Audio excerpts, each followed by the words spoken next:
우리 사는 세상을 보면 책임지려는 사람은 없고 권리를 요구하는 목소리만 큰 것 같아요. 실제로 그런 삶을 우리가 그런 세상을 살아가고 있습니다. 제가 여러 번 말씀드렸기 때문에 잘 알고 있을 것 같은데 지구온난화라든지 또 갈수록 깊어지는 갈등의 골, 또 빈부격차 등 힘을 모아서 해결해야 될 일들은 참 많이 산더미처럼 쌓여 있는데 누구도 이렇게 책임을 지려 하지 않아요. 현 정부는 전 정부 탓하기에 바쁘고요. 진보는 보수를, 또 보수는 진보를 탓하고 책임을 전가하기에 바쁜 시대를 우리가 살아가고 있습니다. 슬그머니 원전 오염수를 방류하고 난 다음에 그 책임은 다음 세대에게 전가시키려는 그런 시대를 우리가 살아가고 있죠.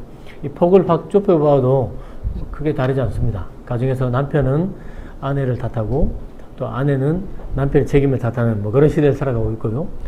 자녀는 부모에게, 또 자녀는 부모에게, 부모는 또 자녀에게 책임을 전가하는 그런 시대를 살아가고 있습니다. 학생은 선생님 탓하고 선생님도 학생과 또 환경을 탓하는 그런 시대를 살아가고 있죠. 눈을 씻고 주위를 둘러봐도 솔선수범해서 책임지려는 사람을 찾아보기가 참 어려운 그런 시대를 우리가 살아가고 있습니다. 이런 시대 속에서 우리 그리스도인은 어떻게 살아가야 할까? 우리 그리스도인은 어떤 삶을 살아가야 할까? 하나님은 이 시대를 살아가는 우리에게 무엇을 말씀하시고 우리가 어떤 삶을 살아가기를 기대하시고 바라실까라는 질문을 던져볼 수 있습니다. 그 대답을 루키 말씀 속에서 함께 찾아보도록 하겠습니다. 우리가 읽었던 본문 말씀은 보아스가 룻에게 했던 말이에요. 10절부터 13절 모두가 보아스가 룻에게 했던 말인데, 이 말을 잘 살펴보면 그간 룻이 어떻게 살아왔는지, 또 룻과 보아스 이 두 사람이 앞으로 또 어떤 삶을 살아갈지 짐작할 수 있습니다. 이들이 보여준 마음가짐, 또 삶의 태도를 이렇게 자세히 주목해서 보면 이 시대를 살아가는 우리 그리스도인이 어떻게 살아가야 할지, 어떤 마음과 어떤 태도를 가져야 할지 우리가 정확하게 알 수 있고, 하나님이 이들을 통해서 우리에게 무슨 말씀을 들려주신지도 정확하게 알 수 있습니다. 먼저 10절 말씀을 함께, 다시 한번 10절 말씀입니다. 함께 읽어보겠습니다. 시작. 그가 이르되 내 딸아 여호와께서 내게 복 주시기를 원하노라. 내가 가난하건 부하건 젊은 자를 따르지 아니하였으니 내가 베푼 인애가 처음보다 나중이 더하도다. 아멘. 이 말씀 보면 룻이 베푼 처음 인애가 있고 또 나중 인애가 있는데 처음 인애보다 나중 인애가 더 크다라고 이야기를 하고 있습니다. 그러니까 룻이 처음 베푼 인애가 뭔지 또 나중 인애가 뭔지 우리가 좀 살펴볼 필요가 있는데요. 룻이 처음 베푼 인애는 과부였던, 본인도 과부였지만 시어머니를 쫓아서 모압 땅에서 베들레헴으로 함께, 그 어머니와 함께 돌아온 것 뿐만 아니라 베들레헴으로 돌아와서 어머니를 모시기 위해서 극진히 노력하죠. 보리 이삭 줍는 일, 밀 이삭 줍는 일, 이 낯선 땅에서 그 일이 쉽지 않지만 룻이 정말로 최선을 다해서, 정성을 다해서 보리 이삭을 줍고 그렇게 또 시어머니를 모셨던 일, 공경하며 살았던 일, 그것이 룻이 베푼 처음 인애라고 할 수 있습니다. 요약하자면 본토 친척 아버지 집을 떠나 시어머니를 모시고 타국으로 이민 와서 그곳에서 어머니를 공경하며 모시며 살았던 그 일이 처음 인애라고 말할 수 있습니다. 그러면 이 처음 인애가 가볍나요? 이 처음 인애가 작은 걸까? 그렇지 않죠. 굉장히 정말 대단한 일이라고 할 수 있어요. 그런데 이 처음 인애보다 나중 인애가 훨씬 더 크다, 더 무겁다라고 말을 하는데, 그러면 나중 인애는 뭘까? 라는 질문을 던질 수 있는데요. 나중 인애는 보아스가 타작하고 타작마당에 누워 있는데 그 보아스를 찾아가서 청혼한 일이에요. 청혼한 일. 그리고 청혼하면서 계대결혼, 기업 물을 자의 의무를 이행해 주십시오 라고 말한 것이 나중 인애라고 할 수 있습니다. 이 인애가, 이 나중 인애가 어떻게 처음 인애보다 더 클까라는 질문을 던져볼 수 있는데요. 그러려면 이 보아스의 이 말을 조금 더 주목해 볼 필요가 있습니다. 보아스가 룻에게 뭐라 말하죠? 내가 가난하건 부하건 젊은 자를 따르지 않았다 라고 이야기를 해요. 이 말을 보면 그러면 룻에게 젊은 자를 따를 기회가 있었다라는 이야기죠. 그러니까 룻이 젊은 사람을 만나서 젊은 사람을 따를 기회가 있었다라는 그런 이야기를 들려주는데요. 7주 동안의 보리 이삭을 주면서 룻은 그 젊은들 사이에서 계속 지냈고, 또 그렇게 보리를 베던 사람들, 그 주변 사람들이 룻을 주목해서 보았던 것 같습니다. 결혼 정년기에 있었던 사람들이 룻을 주목해서 보면서 룻에게 호감을 가졌고 관심을 가졌던 것이 사실입니다. 실제 많은 학자들이 베들레헴 청년들이 룻에게 청혼했을 것으로 추정하고 있어요. 여러 베들레헴 청년들이 룻을 주목해서 보면서 저 사람 참 괜찮구나 생각하고 호감을 가지고 관심 가지고 보다가 결혼 정년기에 있었던 사람들이 룻에게 청혼했을 것으로 이렇게 봅니다. 그 이유가 있습니다. 본문에 보면 따르다라는 말이 있죠. 젊은 자를 따르지 아니하였다. 이게 따르다라는 말 때문에 더더욱 그런데요. 이 단어는 어떤 사람을 따라 그 뒤를 걷는 것, 이런 용어로 쓰는 단어인데, 리브가가 이삭을 따라갈 때 있죠. 그러니까 실제로 아브라함이 엘리멜렉을 보내서 그 청혼하게 만들고 또 그 따라올 때에 함께 따라올 때에 이 단어를 씁니다. 뿐만 아니라 아비가일에게 다윗이 사람을 보내서 내 아내가 되어달라라고 말을 할 때에 이 아비가일이 그 사람을 따라가죠. 그때도 똑같은 단어를 써요. 따라가다. 그렇기 때문에 이 따르다는 말 자체가 청혼받고 청혼한 사람을 따라가다라고 말을 할 때 쓰는 단어예요. 그러다 보니까 네가 젊은 사람을 따르지 아니하였다라는 말은 이 룻이 젊은 사람으로부터 청혼을 받았다는 뜻이고 그것을 거절했다는 뜻이에요. 실제로 청혼을 받았다라는 그런 의미로 충분히 볼 수 있습니다. 11절도 이 가능성에 대해서 이것을 지지하고 받쳐주는데요. 11절을 보면 보아스가 룻을 향해서 현숙한 여자인 줄 안다. 나뿐 아니라 우리 성읍 백성들이, 백성문이라는 그런 표현인데요. 그러니까 이 백성을 출입하는 이 문을 출입하는 모든 백성들이, 나도 그렇고 모든 백성이 내가 현숙한 여자인 줄을 알고 있다라고 이렇게 이야기를 해요. 현숙하다, 이 단어가 되게 좀 흥미로운 단어인데요. 에세트 하일 뭐 이런 뜻인데, 보아스를 향해서 유력한 사람이다라고 말을 하잖아요. 소개하면서 유력한 사람이 있었는데 보아스다라고 말할 때 이 유력하다라는 말이 똑같은 말로 여자에게 쓰일 때는 현숙하다라고 번역이 돼요. 그러니까 똑같은 단어예요. 똑같은 단어. 그러니까 보아스가 룻을 향해서 너는 유력한 여자입니다 라고 말을 해요. 실제로 여러분 현숙한 여인 이 말 들으면 제일 먼저 떠오르는 본문이 어디 있죠? 잠언 31장에 보면 현숙한 여인을 누가 얻겠느냐 라고 말을 하면서 현숙한 여인에 대해서 쭉 설명하는데요. 이 똑같은 단어입니다. 에세트 하일 이런 뜻인데요. 이 현숙한 여인을 누가 얻겠느냐? 이 여인은 진주보다 더 가치로운 여인이다 라고 이야기를 합니다. 그렇기 때문에 유대인들이 현숙한 여인을 만나면 그 여인을 자기 아내로 삼고 싶어하는 것은 당연한 일입니다. 그러니까 베들레헴 사람들이, 이 보아스를 포함한 베들레헴 모든 사람들이 룻을 가리켜서 참 현숙한 유력한 여인이다라고 그렇게 인정하고 그렇게 말을 했습니다. 되게 흥미롭죠. 7주간 시간이 지난 동안에 베들레헴 사람들이 룻을 주목해서 보았고, 그 보면서 룻은 참 현숙한 여인, 유력한 여인, 진주보다 더 가치로운 여인이라고 그렇게 생각해요. 그렇기 때문에 결혼 정년기에 있었던 사람들이 저 사람과 결혼하고 싶었던 것은 당연한 일이고 많은 사람들이 청혼했을 것으로 그렇게 추정하고 있습니다. 그런데 여러분, 여기서 만약에 룻이 그 젊은 사람의 청혼을 받아들였다면 어떤 일이 일어날까라고 우리가 질문해 볼 수 있습니다. 여러분, 룻이 다른 가문으로 이제 시집 가게 되는 거 아닙니까? 그렇게 되면 엘리멜렉 말론 가문이 끝나는 겁니다. 이 가문이 이제 대를 잇지 못하고 끝이 나요. 뿐만 아니라 이 가문이 끝났다는 말은 하나님이 그 가문에 주신 기업을 이어가는 일도 끝났습니다. 이게 안 돼요. 이게 더 이상 그 가문의 기업을 이어갈 수 없습니다. 이어갈 사람이 전혀 없기 때문에. 그렇죠? 뿐만 아니라 나오미는 어떻게 됩니까? 나오미가 텅 빈 인생이었던 나오미가 모압에서 베들레헴으로 하나님께로 돌아왔는데 그 나오미 인생을 채울 사람도 없습니다. 그죠? 룻이 그간의 정을 생각해서 시어머니 나오미를 섬길 수 있고 가끔씩 돌아볼 수 있어요.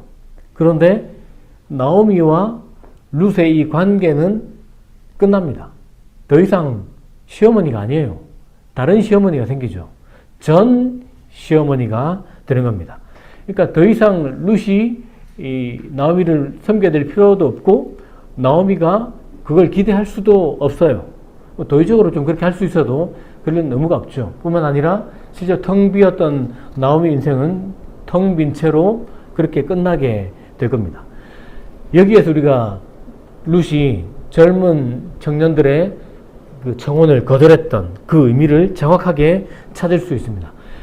룻이 젊은 사람들의 청을 거절하고 보아스에게 가서 기업 물을 자의 그 의무를 이행해 주십시오.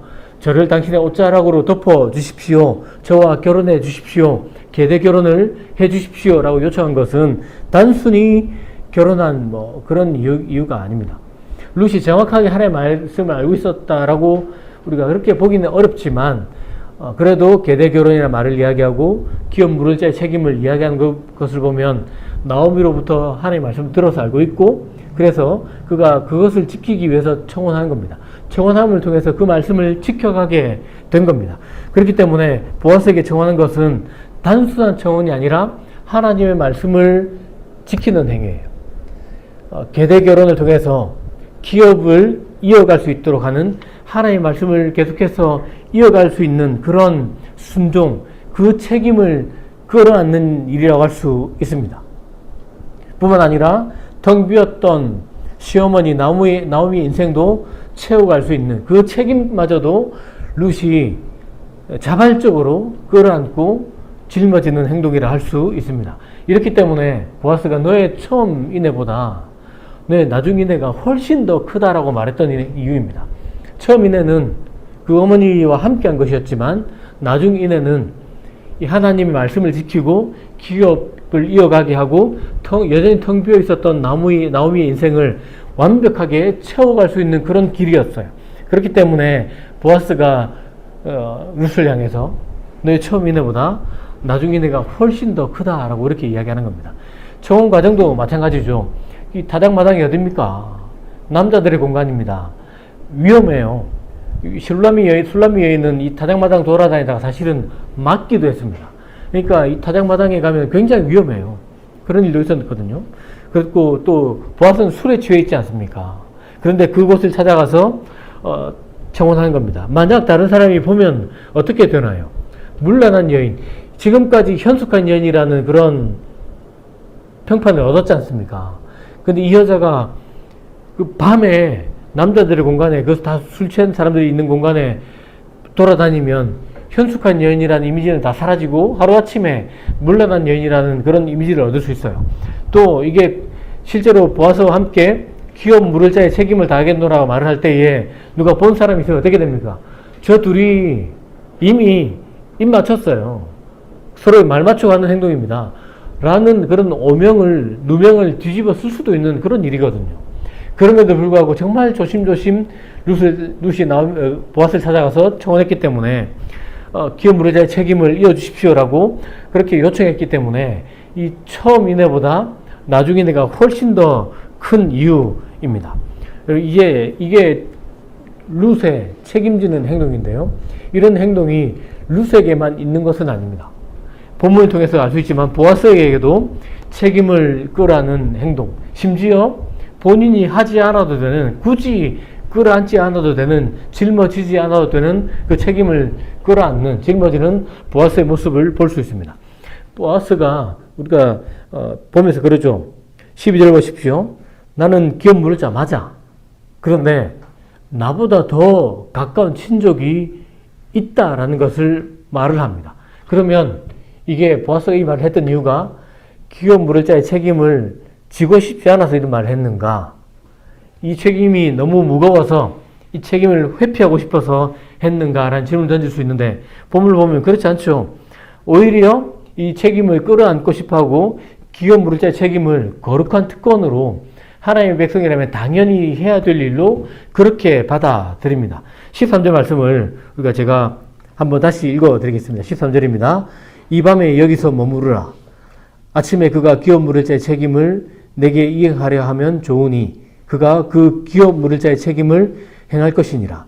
만일 그가 기업 물을 자의 책임을 내게 이행하기를 기뻐하지 아니하면 여호와께서 살아계심을 두고 맹세하노니 내가 기업 물을 자의 책임을 내게 이행하리라. 아침까지 누워 있을지니라 하는지라. 이게 보아스의 말을 보면 이 짧은 한 절에 기업 물을 자의 책임을 이행하다라는 말이 무려 4번이나 나옵니다. 나보다 가까운 사람이 기업 물을 자의 책임을 내한테 이행하면 그것은 정말 좋은 일이야. 그런데 그 사람이 그 일을 행하지 않는다면 내가 여호와께서 살아계심을 두고 맹세하는데 내가 반드시 기업 물을 자의 책임을 너에게 행할 것이다 라고 무조건 이 책임을 내가 끌어안겠노라라고 그렇게 단호한 의지의 결단으로 반복하면서 또 반복하고 또 반복하면서 이 말을 알려주고 있습니다. 룻이 두려워했거든요. 보면 룻이 두려워하지 않습니까? 무엇을 두려워했는지 여러 가지 이유가 있겠지만 룻의 마음을 안심시켜 줍니다. 내가 반드시 너의 청혼을 받아들일 것이다. 걱정하지 말아라. 내 딸아 두려워하지 말아라. 이것이 가벼운 일이 아니지만 내가 반드시 무슨 일이 있어도 책임지고 이 기업 물을 자의 책임을 너에게 행하겠다. 내가 그걸 하지 않는다면 벌을 받겠다는 뜻입니다. 여호와의 살아계심을 두고 맹세한다는 말은 내가 벌을 받고 또 벌을 받겠다 라고 그렇게 책임을 끌어안는 모습을 보여줍니다. 여러분 이 모습을 보면서 문득 제게 떠올랐던 장면이 있는데 아담과 하와입니다. 아담과 하와가 하나님 하지 말라고 했던 일을 하죠. 그래서 선악과를 낼름 따먹습니다.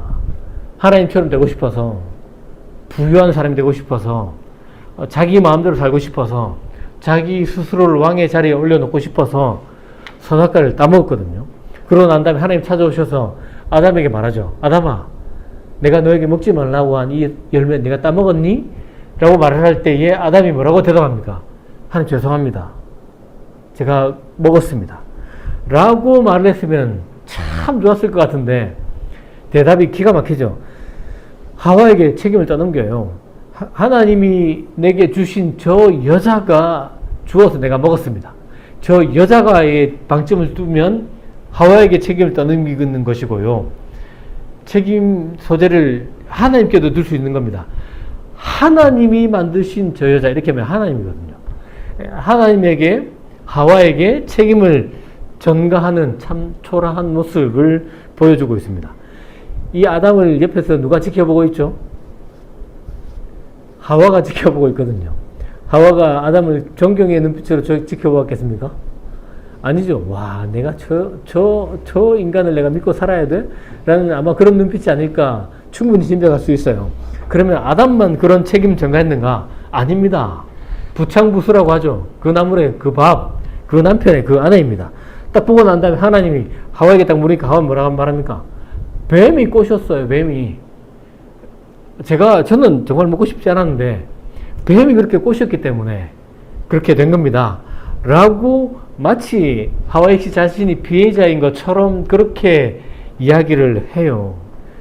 책임지지 않는 하와, 책임지지 않는 아담. 그 모습을 우리가 정확히 볼 수 있죠. 이 모습을 가지고 다시 룻과 보아스를 보십시오. 이 룻은 어디 출신입니까? 이스라엘 백성입니까? 아닙니다. 모압 출신의 여자인데요. 이 여자가 시어머니를 모시기 위해서 자기 민족과 본토 친척 아들 집을 떠나서 따라와요. 책임을 지는 모습을 보이지 않습니까? 뿐만 아니라 무슨 그 계대 결혼 이 책임을 이 모압 출신의 여자가 져야 됩니까? 기업 물을 자의 이 책임을 이 젊은 여자가, 모압 여자가 져야 되나요? 아니에요. 사실 상관이 없어요. 그럼에도 불구하고 젊은 자를 쫓지 않고 기업 이어가기 위해서 그 하나님의 그 명령을, 그 말씀을 이어가기 위해서 젊은 사람이 아니라 나이 든 사람이에요. 보아스는 나오미 또래로 보거든요.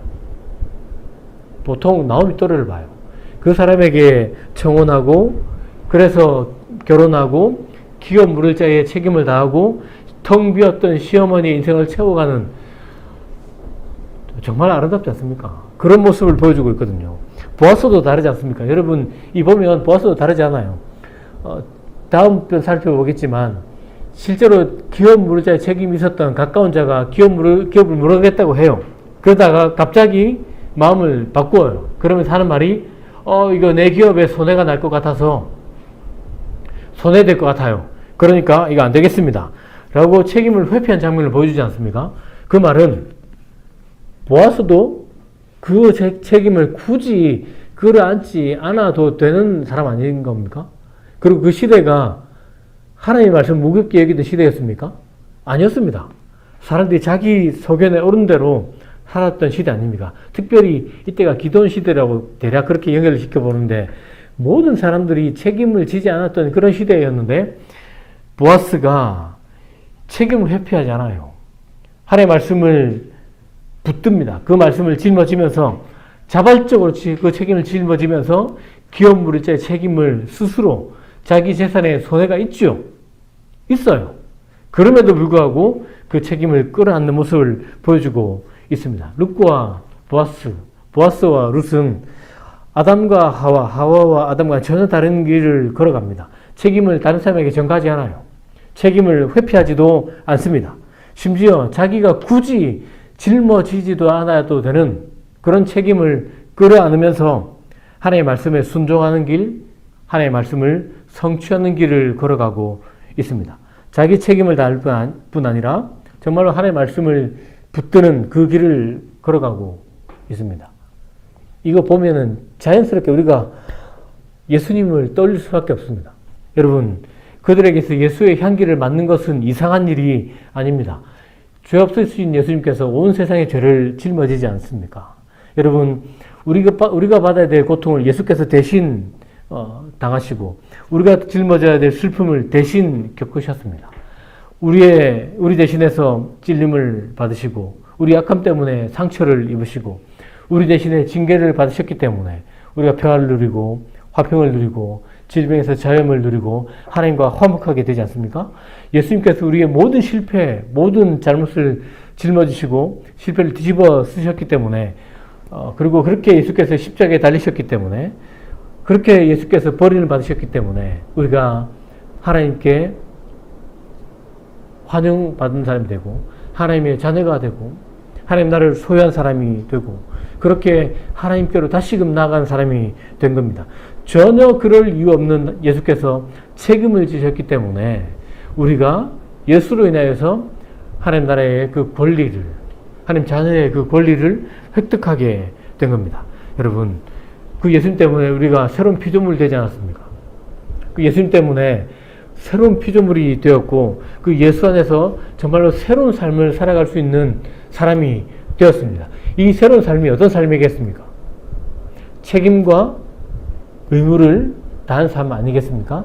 하나님의 말씀을 붙들고 그 말씀 붙들면서 그 말씀을 지켜나간 삶이 아니겠습니까? 사도 바울이 갈라디아에서 정말로 이 삶이 무엇인지 예리한 언어로 설명해 주는데요.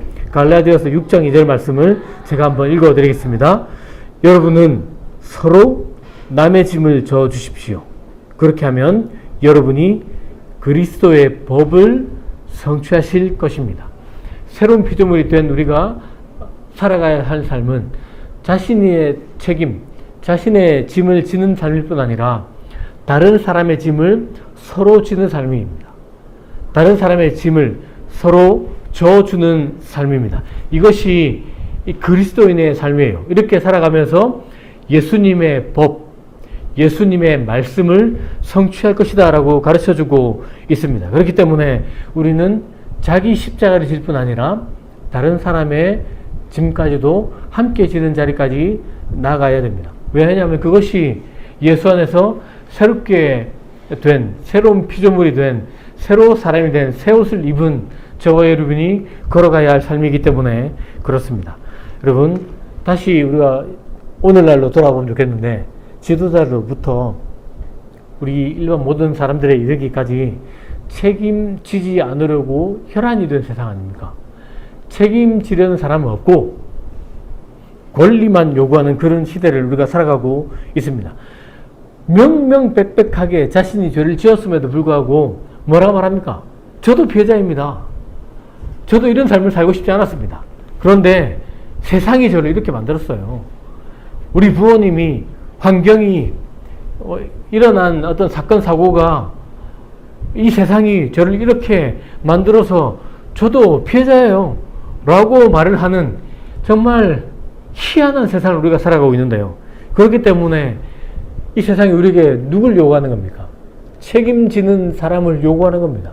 누가 자기의 책임을 질 뿐 아니라 누가 다른 사람의 책임까지 걸머질 수 있습니까? 대신 짊어질 수 있습니까? 교회입니다. 예수 믿는 사람이에요. 이 세상이 이 예수 믿는 사람을 요청하고 있는 겁니다. 우리 교회가 그런 교회 되면 좋겠습니다. 우리 있는 교회가 그런 교회로 변화되고 깊어져 가면 좋겠습니다. 이유는 단 하나입니다. 예수님이 우리 대신 짐을 짊어 주셨기 때문에, 우리는 예수 안에서 새로운 피조물이 되었기 때문에 우리는 얼마든지 우리의 짐을 질 수 있고 얼마든지 손을 내밀어 다른 사람의 짐을 짊어지는 사람이 될 수 있습니다. 우리 자신의 힘은 그렇지 않지만 우리가 예수 안에서 이런 삶을 살아가도록 부름받았기 때문에, 예수 안에서 우리가 이렇게 살아갈 수 있기 때문에, 예수 안에서 하나님께서 우리에게 주시는 새 힘을 공급받기 때문에, 날마다 성령으로 충만함을 우리에게 구하면 그것을 주시기 때문에 우리는 이런 삶을 살아갈 수 있습니다. 룻과 보아스, 보아스와 룻, 그 삭막하던 시대, 누구도 책임지지 않았던 그 시대에 그들이 책임지는 삶으로, 책임을 다하는 삶으로 하나님의 백성이 어떻게 사는지 보여주었고, 그 삭막하던 세상을 변화시키고 그 어두컴컴한 세상에 빛나는 사람이 되었습니다. 우리도 다르지 않을 것입니다. 예수 그리스도 안에서 예수를 의지하면서 예수를 바라보면서 우리의 십자가를 질 뿐 아니라 서로의 십자가를 지면서 세상을 손가락질하는 것이 아니라 세상 속에서 소금과 빛의 사명을 다하면서 살아갈 때에 우리 있는 교회를 통해서, 우리 그리스도를 통해서 세상이 변화될 것입니다. 이 어두컴컴한 세상이 빛을 보게 될 것이고, 그 우리의 빛을 봄을 통해서 예수 그리스도를 보게 될 것이고, 하나님 나라를 보게 될 것이고, 다른 삶을, 바른 삶을 보게 될 것이고, 그렇게 예수에게로 돌아오게 될 것입니다.